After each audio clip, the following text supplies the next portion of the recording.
Welcome to Curiosity Meets the Past, a podcast for curious minds who love learning about the past. My name is Dr. Smiti Nathan, and I'm an archaeologist and your host. In this episode, I'm speaking with religious scholar Dr. Richard Newton. He's currently a research professor at the University of Alabama, where his research focuses on scriptures and identity politics. What I find really fascinating about Richard's work is how he creatively combines different social theories and digital tools in his research. Richard can see connections that might not be apparent initially. In our conversation, we chat about a family scrapbook that catalyzed an entire research project. Richard starts us off with the unexpected moment in which he was handed his family's scrapbook and what he saw when he first opened it. The scrapbook kind of came into my hands at a surprise moment. Like I was downstairs in my house in the kitchen, and I don't think anyone was going to be up. So I was just like taking some time for myself before the morning started. It was like Christmas time, and I was in between both finishing my dissertation and going on the job market. And so it was kind of this like very in between, like I'm in two worlds kind of place. And then I find myself back home in the kitchen. And my mom comes out, meets me in the kitchen, and brings me this book that she's had that I've never seen before. I've never heard about it. And she was just like, what do you make of this book? And it was this like crumbling book. And it had, as I started looking through it, it had these like really interesting images, like Ripley's Believe It or Not pencil drawing images about Black history in this kind of proto early 20th century, like Africana studies sort of way. And to be honest, when I saw it, I was stressing because I was like, I'm just trying to finish my dissertation on Alex Haley's roots. I'm trying to get done and focus and move on. But like, okay, this is cool and interesting. Like I will take a look at this at some point. So there's a part of me that's like, I didn't really want to deal with the book itself because I had so many questions that I knew I didn't have the time to answer. But also it was kind of like, here's this cool thing that my mom's bringing me that I had no idea existed. And it was interesting to have that moment where I was feeling kind of two different types of emotions of like wonder and stress, while also feeling in two places between finishing a dissertation and starting my career in a lot of ways. I can totally relate to that. I remember that time of finishing my dissertation, but also getting from family members different links to sites about archaeology or different books that they read that they wanted to get my thoughts on. So I totally get that. But you did eventually look into the scrapbook and you found some interesting things. Can you tell us a bit more about that? Yeah. So when I looked at the scrapbook, the pages were a mystery to me. I was not familiar with the series from which these newspaper clippings came. Joel Augustus Rogers' Facts About the Negro, which was published in the Pittsburgh Courier in the early 20th century, really the 20th century, but it was a successor series to some previous newspaper serials. And Joel Augustus Rogers was this Jamaican journalist. He had emigrated to the United States in the early 20th century. He works as a freelance writer, but is also like a backpack rapper in his own ways. He's like selling his own stuff, like he's self-published. He's writing his own work. He doesn't have a press. He doesn't have a PhD, but he's out here doing this interesting kind of lay history, amateur scholarship, one might say. And it's this really, in the best way possible, pedestrian approach to history, like accessible for the everyday people. He's contemporaries with W.B. Du Bois and so many other figures of early Black history, but he doesn't have the credentials of the scholars that we often cite. And he's out there meeting people where they are with these newspaper serials that are blending comics and also kind of factoids that draw from archives and museums to say like, hey, Black people have been out here for all of history. And if you want to understand human beings, you have to understand the facts about the Negro. And so I was looking through this, and there are about 100 pages of these newspapers clippings, and each clipping has 3 little vignettes. So that's 300 vignettes in this scrapbook that I later found that my grandmother actually collected and put together. And so the story of looking through the scrapbook was both learning more about Rogers and his facts about the Negro, and also learning about the story about how my mom has this scrapbook assembled by my grandmother, and no one knows about it. You know, what I found really interesting as I was looking through your family's story and how you have preserved this archive is that you have this way that history is understood through Rogers. But then you also see how it's received by your grandmother and the notes she had in the margins. So there's this almost duality of like, okay, well, you have on one hand a person presenting this information, and on the other hand, a person receiving it. How do you hold both of those as you make sense and essentially preserve this archive? So my academic training is in what I've come to call the Anthropology of Scriptures. And I use the phrase the Anthropology of Scriptures to talk about the cultural texts that people read, but that also seem to read them back. So a lot of times you'll see people talk about scriptures as like the Bible or the Quran, or fill in your favorite quote unquote sacred text here. But really what I'm getting at with the Anthropology of Scriptures are the way that people are drawn to media and look at media as taking a life of its own and even like speaking to them. And you see this in Africana history with ideas of like the talking book, but also in Christianity when Jesus Christ is literally like the word of God, right? Like this idea that there are texts that really do speak back to us and have agency in and of themselves. Now, I don't actually think that texts have agency or media do. I think there's always a story about how people make these things mean and meaningful to them. But when you do that, I think it brings out a sort of duality or a two-ness, to use Du Bois's language, of recognizing that there's a fine line between primary and secondary source. Like really, the sources only matter in so much as they are a resource for people in a community and that they can do something with it. Yes, I could look at Rogers and his clippings as like, here's an occasion to learn about this one author. But we also know that the author is dead, right? And that it's all about the community that receives it, right? People can take whatever and make it, this is meme culture. And if you want to understand the people who make the memes, that's just as interesting as the original source of said media extract. And I think both of those things are things worthy of attention because they're both stories that tell us about how human beings work, our strivings, our passions, our problems, and the projects that we have to make sense of the world around us and our place in it. Gotcha. And, as you were speaking, I noticed you had some framings to ground what could be very complex human behaviors and topics, like the anthropology of scripture, as you mentioned. But I also know in your work, you use a term called data signification. And that seems to be a really helpful concept in making sense of the personal or maybe the more public and different scales of interpretation. Do you mind chatting a bit more about that? Yeah, I'm happy to chat more about it at the risk of people thinking I'm a fool for it, because I think it's I guess, a pushback against a lot of the things that I've read and received in my studies and training. And that is a lot of times people talk about signifiers in the academy or in scholarship. And this is the idea that there are like sort of pieces of meaning that we encounter, language. And there's the stuff that we see, and then there's the stuff that the things we see mean. And people want to like separate those two things as like the signifier and the signified is what is talked about in classical terms. I can see a stop sign, right? Like a red octagon. And then I can see, oh, red octagon means stop. Both of those things happen. We put them together.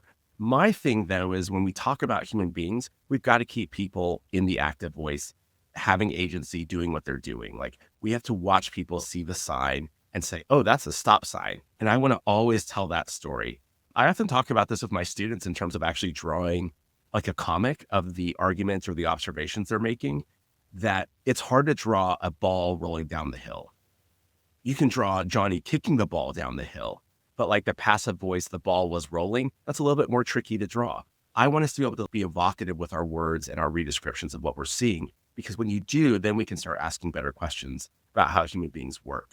And I get at this by talking about data signification, because a lot of times people think, you see this in the news all the time, the data doesn't say anything. People use data to communicate certain things. And I always want to keep in the foreground what people are up to. And I think in this day and age, when it comes to data, we're so fixated on big data, especially when talking about computers and technology, but small data is just as important. The sort of big argument I make is that once you realize that there's a lot going on with any particular datum, the question of scale works both ways. We can talk about big data and amassing all the different things that people are doing, trying to collect all that information and make sense of it. It's like looking at space with a telescope. But you can also take a microscope and look at a cell and zoom in, and you're going to see all sorts of things, right? Infinitely complex things in that scope. Same thing with a single datum. Same thing with the everyday things that human beings are up to, their sayings and their utterances and their books and scrapbooks. You can zoom in on that and see how complex that stuff is. And for me, data signification is both the zoom in and zoom out about human complexity. We got to take it into consideration, the big stuff and the small stuff. Gotcha. Thank you for that. That was very illustrative. And to just take that concept to the scrapbook at Hmm. hand, what are some big picture zoom out takeaways that you've had, as well as maybe some microscopic zoomed in insights that you have, especially any that might have surprised you? At first, I think I was really focused on the question of where is Joel Augustus Rogers' Africa, or his mythic Africa, as I put it.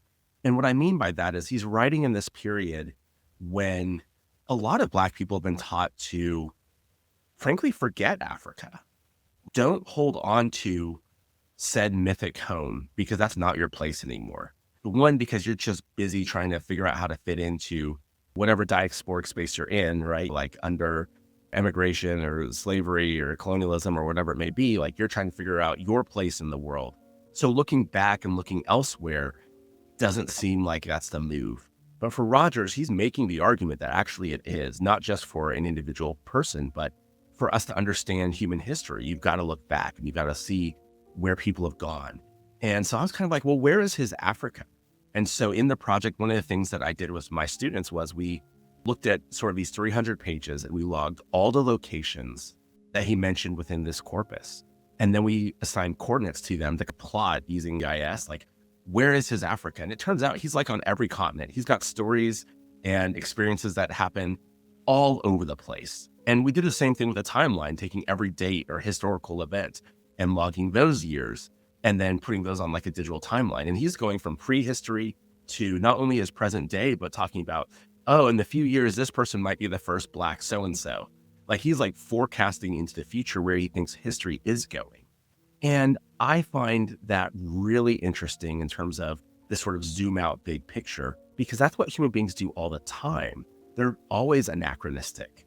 We are always playing with the past to tell our present story with the hopes that it'll take us to a future. And as much as we try to make sense of where we are in the present, we often look to the past, to a home that doesn't exist, right? There's no place like home. And we take advantage of that in every possible way to make sense of who we are and where we want to go. So I learned that from Rogers, just focusing on kind of how he tells the story of Black peoples. And to me, that shows we have to be very conscientious about how we make sense of the ways that people talk about time and space to position themselves and each other. You know, you mentioned a bit about your project because, yes, you were handed this scrapbook and you started making sense of it, but you also made this resource that's freely available online.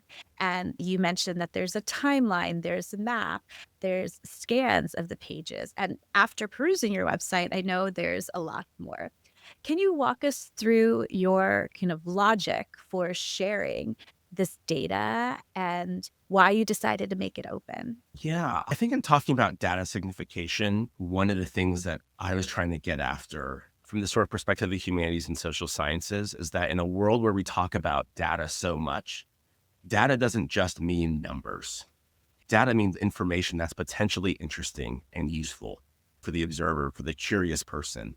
And one of the things that sort of frustrates me in the, not just the academy, but in public discourse is that we want ready-made answers. We don't want to engage people on asking the questions and finding out for themselves, like, what's going on here? What do we make of this? As my mom asked me. And so for the website, Decoding Diaspora, I wanted to not only give my take on what's going on, but I didn't want to have the last word either. I wanted to invite people into asking with me, what do we make of this? Like, what do we make of this scrapbook? And give them all the same resources and tools that I have to make sense of this. So they can do that from their vantage point and see what they learn and what they find out. Maybe I can learn and find out from them too.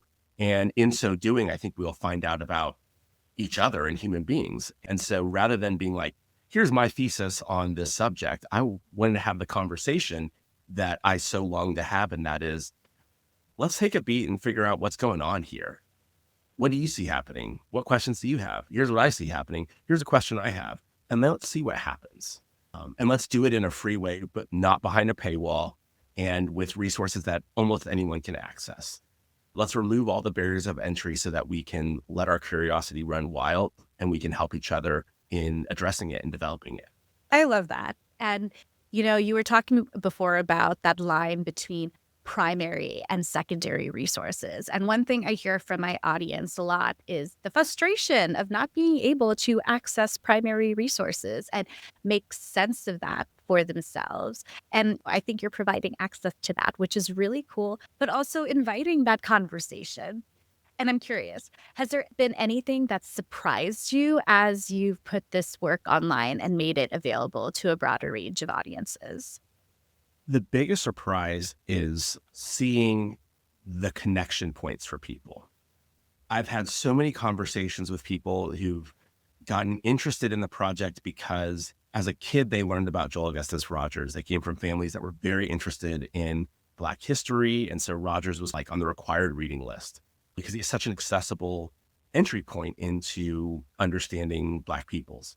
I've had people from Ukraine and Russia who've identified with Rogers talking about figures from Russia and Ukraine and making comparisons to things going on in the United States and elsewhere. And they've talked about, oh yeah, I understand this reference he's making or this story he's making. We used to tell this story back home, or this is from this history, or I'm related to this person. Like things like this happen so often as they engage the project. And probably the most exciting thing is as we had an exhibit of this project both online and actually on a campus museum here at the University of Alabama at Gorgas House, I had people in the community say, I have a book that's old and tattered, just like, your grandmother's or your mother's scrapbook. Could you do the same thing with this book? It's on different stuff, but could you do something with this? And I'm like, absolutely. Now there are the spin-off projects of using data signification on these other books that people have to see what can we learn from those stories. And, honestly, that's a dream come true, that people are getting involved not just in thinking about Rogers as interesting or my perspective as interesting, but in what they're seeing as far more interesting than they first realized. And that's all I could ever ask for and more. That's amazing. And I'm noticing that there is a slight upward trend in folks scrapbooking more, maybe those who desire to have something a bit more tactile to do and to preserve their family history or their perspective on their family or experiences. So I think this project also speaks to an interesting current moment we're at. But I'm wondering, what has this project meant to you personally? I think the personal interest has changed over time. At one point, it was making good on a promise to my mom that I would follow through and think about this once I finished the dissertation and the like. But it also became an avenue through which to connect or reconnect with family history as someone on this side of the liminal space that I was talking about earlier in my mom's kitchen. Like when I was in my mom's kitchen, I was between being a graduate student and starting my first job, right? Full-time job. I was on this side of having a full-time job with the opportunity to do this research, being a grown-up, and now getting to ask myself, okay, well, what is my connection to my family as a grown-up, especially in light of the fact that I've had a lot of family members die in the last few years. And that gets you thinking about who do you connect with and how do you connect with them? COVID was a big part of that insofar as it became harder to connect to people because social distancing and all those things. And my project actually was supposed to be a very different project. I was going to meet with an archivist to find a way to preserve the book. And the week that I was supposed to meet with the archivist, it was when the global shutdown happened. And like I have an email that says something to the effect of, oh, once things get back to normal, we'll connect. Yeah. What is normal anymore? But needless to say, we haven't reconnected or connected. But digitizing the project was the sort of solution to that, or stopgap measure to address that concern of the past going away. And so for me, it's been an opportunity to, I don't want to say preserve the past, but to write the past, which is what we always do anyway, right? That's what memory is about. is how can I write this story in a way that's meaningful for me and for others going forward? And that's been the really personal thing about it.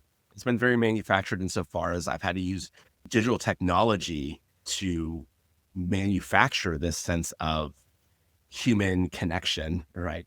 I have this scrapbook that I digitized. I took images and 3D printed them. I made a GIS map and a digital timeline. These are all very artificial ways, some might even say like ingenuine ways of trying to connect to family, which is supposed to be so visceral. But I think that's sometimes all we have. And I think that's certainly the case with Diaspora. And that's maybe the biggest lesson that I've learned from all of this is that sometimes we don't get to connect with the ways we've been told connection happens. And so we have to come up with new and old ways to make those connections for ourselves and for the people we choose to care about.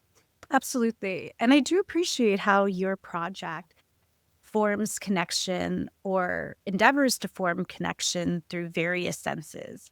You have the visual, you have the tactile, you have the auditory, just to name a few. So I think you're doing a great effort in trying to engage folks and make those connections in ways in which people can receive them. So in closing here, what do you hope listeners take away from our conversation about how this family scrapbook has played into decoding a diaspora? I think the big takeaway is that the things you care about are the things you care about. And their interestingness is really up to how much you choose to stay curious and investigate them. Studying scriptures, I've been told I need to study these particular books in these particular ways with these methods. Doing field work looked like this. Writing and being a scholar looks like this. And while there's something to be said for training, knowledge is something far broader. And how can we use all the things that we've learned and marshal those resources to ask better questions of ourselves and of each other, to me, is really what scholarship is supposed to model. And so I hope that people see this work as an invitation to do that it's not about having the last word, but being eager to ask the questions and to listen better. It also, to me, brings our attention to the stories that we've forgotten and the people that we've overlooked or chosen to look over. And what do we do about that? What do we make of all of that? I think is also a responsibility that we have, especially given all the digital tools and resources that are at our disposal. What do we make sure to do so that we're not disposing of each other in ways that are, frankly, not humane and the worst of us? My biggest takeaway from this conversation is that what we choose to save and preserve reflects a lot about us, at least in certain moments. If you'd like to follow Richard's work, you can find him on sowingtheseed.org, as well as social media platforms like Facebook, YouTube, and Instagram. Those will be linked in the show notes, along with a link to a full transcript of this episode. And if you're curious to dig deeper and learn more about the range of media available on sowingtheseed.org, Richard shares that and more in a Patreon exclusive video. Our Patreon is free to join and gives you access to all of our extra content. If you'd like to support the podcast monetarily, we'd of course appreciate that too. Thanks so much for listening and cultivating your curiosity with us. We'll see you soon.